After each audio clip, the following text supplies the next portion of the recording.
कल के लिए 4 चैप्टर्स पढ़ना है। ठीक है, अभी बहुत टाइम है, 1-2 मूवीज देख लेता हूँ, रात को लगातार 4 घंटे बैठ के पढ़ लूंगा।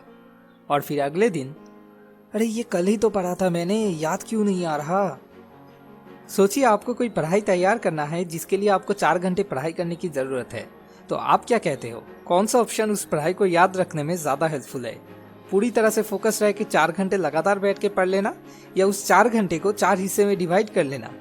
क्या पढ़ाई के लिए एक fix daily routine and fix place होना बेनिफिशियल है, या फिर कहीं पे भी जिस वक्त जैसे मन करे वैसे बैठ के पढ़ना ज्यादा बेनिफिशियल है? क्या स्लीप के साथ मेमोरी पावर का कोई डायरेक्ट कनेक्शन है? क्या लेट नाइट पढ़ना चाहिए या अर्ली मॉर्निंग? क्या पढ़ाई के वक्त डिस्ट्रैक्टेड होना अच्छा है या बुरा? इन सारे सवालों का साइंटिफिक जवाब मैं आज आपके साथ बेनेडिक्ट कैरी की New York Times best selling book how we learn से शेयर करने वाला हूँ, ताकि आप एग्जाम्स के लिए हार्ड स्टडी नहीं बल्कि स्मार्ट स्टडी कर सको। तो चलिए शुरू करते हैं। Smart idea 1, water your brain.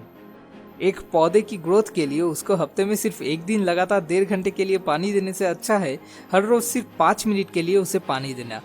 दिन में एक बार में ही लगातार 3 माइल चलने के बदले उसे 3 हिस्से में डिवाइड करके हर बार 1 माइल करके चलना सेहत के लिए ज्यादा फायदेमंद है।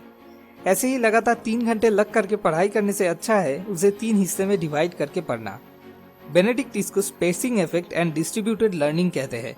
साइंटिफिकली ये प्रूवन है, याद रखने के मामले में डिस्ट्रीब्यूटेड लर्निंग या spacing effect performance up to 46% बढ़ा सकते हैं। इसके बहुत सारे रीजंस है। हम जब भी कोई मूवी या कोई वीडियो देखते हैं तो हमें स्टार्टिंग में कुछ चीजें और एंडिंग में कुछ चीजें ज्यादा अच्छे से याद रहता है कंपेयर टू मिडिल टाइम में जो सीन आते हैं।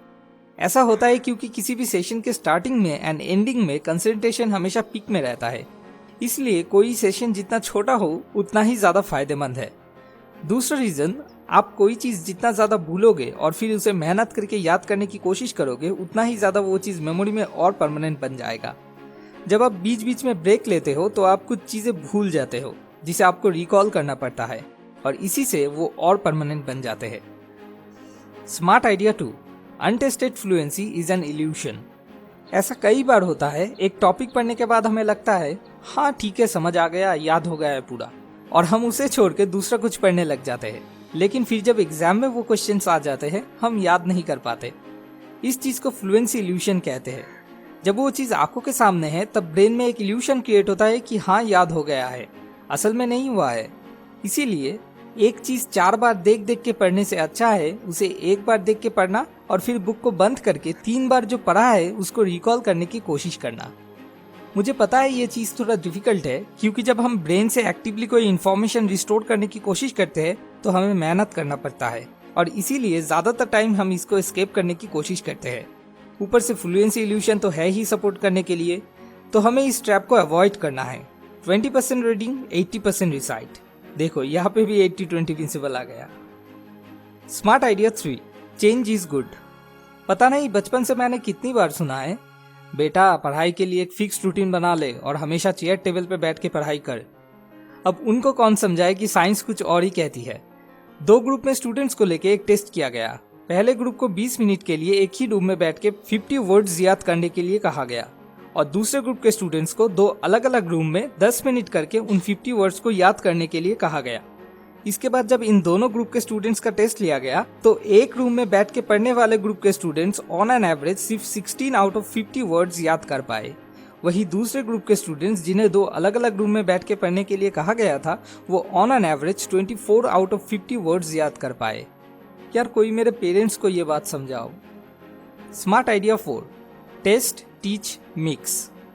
हम बहुत कुछ पढ़ते तो है लेकिन उसमें से ज्यादातर चीज हम बहुत जल्दी भूल भी जाते हैं।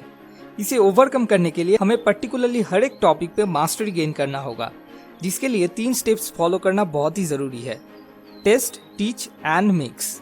सबसे पहला है टेस्ट, मतलब आपने कुछ पढ़ा और फिर तुरंत आपको खुद का टेस्ट लेना है। बुक को बंद किया या साइड में हटाया और फिर खुद ही खुद से सवाल पूछना शुरू। अच्छा बेटा बता यही क्या होगा। नेक्स्ट स्टेप है टीच। आपने जो भी पढ़ा वो किसी दूसरे इंसान के साथ डिस्कस करना है। हो सकता है आपका छोटा भाई या बहन हो या आपका कोई दोस्त हो। टीचिंग भी एक तरह से पढ़ाई करना ही है। आपको किसी को कुछ सिखाने के लिए पहले से उसमें मास्टर बनने की जरूरत नहीं है। आप जैसे जैसे लोगों को सिखाते चले जाओगे उतना ही ज्यादा उस चीज में आप और मास्टर बनते जाओगे। थर्ड एंड फाइनल स्टेप है मिक्स। जैसे होते हैं ना एक्सरसाइज बुक्स के लास्ट में मिसलेनियस, वैसे ही आपको डिफरेंट टॉपिक्स को लिंक करके कोई प्रॉब्लम बना के उसे सॉल्व करने की प्रैक्टिस करना है। ये चीज अगर आप अच्छे से कर पाओ तो श्योर हो जाना उस टॉपिक पे आपने कब्जा पा लिया है। Smart idea 5, sleep plus nap. 2 group में स्टूडेंट्स को लेके एक एक्सपेरिमेंट किया गया। दोनों ही ग्रुप को एक same topic same amount of time पढ़ने के लिए दिया गया। इसके बाद उनमें से एक ग्रुप के स्टूडेंट्स को एक नैप लेने के लिए कहा गया, लेकिन दूसरे ग्रुप को नैप लेने से मना कर दिया गया। फिर जब इन दोनों ग्रुप के स्टूडेंट्स का टेस्ट लिया गया तो जिस ग्रुप को नैप लेने के लिए अलाउ किया गया था वो लोग फार बेटर परफॉर्म कर पाए compare to the second group जिन्हें नैप लेने से मना कर दिया गया था। कई साइंटिस्ट का मानना है जब हम एक नींद लेते हैं तो नींद में REM स्लीप फेज के दौरान इंफॉर्मेशन हमारे सबकॉन्शियस माइंड से ब्रेन में परमानेंटली स्टोर होना शुरू होता है। ये वो वक्त है जब हमारे दिमाग में से अनइम्पॉर्टेंट डेटास को हटा के सिर्फ और सिर्फ इम्पॉर्टेंट डेटास को स्टोर करने की प्रोसेसिंग चलती है। इसीलिए एक अच्छा खासा नींद से उठने के बाद दिमाग बिल्कुल फ्रेश लगता है। तो दिन में एक नैप लेना कोई नुकसान नहीं बल्कि फायदेमंद है। अब आते हैं स्लीप पे। क्या लेट नाइट पढ़ना अच्छा है या अर्ली मॉर्निंग? ह्यूमन नेचर के अकॉर्डिंग साइंटिस्ट का मानना है नींद के लिए सबसे अच्छा टाइम है रात को 11 बजे से लेकर सुबह के 7 बजे तक। लेकिन अगर आपका इंटरनल बॉडी क्लॉक किसी वजह से ऑलरेडी बहुत ज्यादा चेंज हो चुका है तो ये टाइम आपके लिए फायदेमंद ना भी हो सकता है, लेकिन कोशिश करना चाहिए कि इस टाइम को मेंटेन किया जाए। नींद के मामले में सिर्फ इतना ध्यान रखना जरूरी है 6 घंटे की नाइट स्लीप लेना नेसेसरी है। और हाँ, सुबह हो या रात हो कुछ फर्क नहीं पड़ता, जब भी आपका माइंड फ्रेश रहे, एनर्जेटिक रहे, वही टाइम पढ़ने के लिए सही है।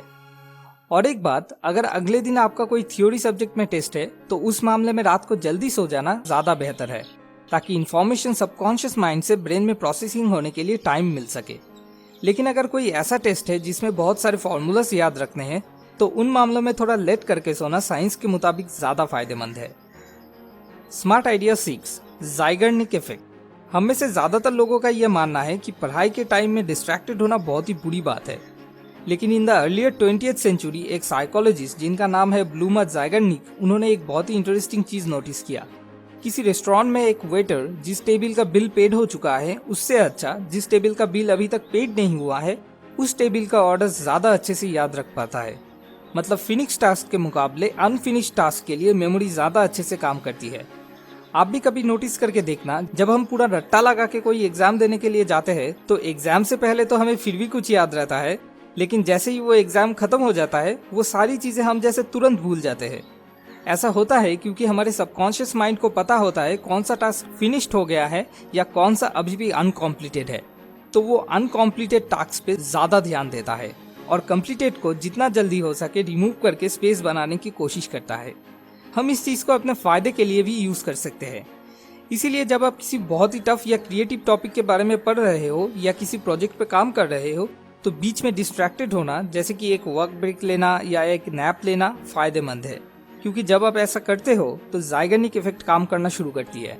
मतलब अनफिनिश्ड टास्क सबकॉन्शियस माइंड में प्रोसेसिंग होने लगते हैं, जिससे नए नए आइडियाज दिमाग में आने के चांसेस बहुत ज्यादा बढ़ जाते हैं। तो अब अगर इस पूरे वीडियो को समराइज करूं तो बात ये बनता है, नंबर 1, लगातार पढ़ने से अच्छा है बीच बीच में ब्रेक लेके पढ़ना। नंबर 2, अनटेस्टेड फ्लुएंसी एक इल्यूशन है, हमें टेस्टिंग के बिना इस पर भरोसा नहीं करना चाहिए। नंबर 3, पढ़ाई करने के लिए एक डेडिकेटेड टाइम एंड प्लेस के बदले different time and different place ज्यादा फायदेमंद है। नंबर 4, जो चीज हमने पढ़ा है वो पूरा याद रख पाने के लिए 3 स्टेप्स है, टेस्ट, टीच एंड मिक्स।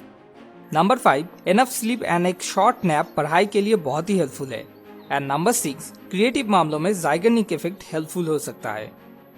अगर आप और डिटेल्स में इस बारे में जानना चाहते हो तो नीचे डिस्क्रिप्शन में दिए हुए लिंक से जाके amazon.in से इस बुक को खरीद सकते हो।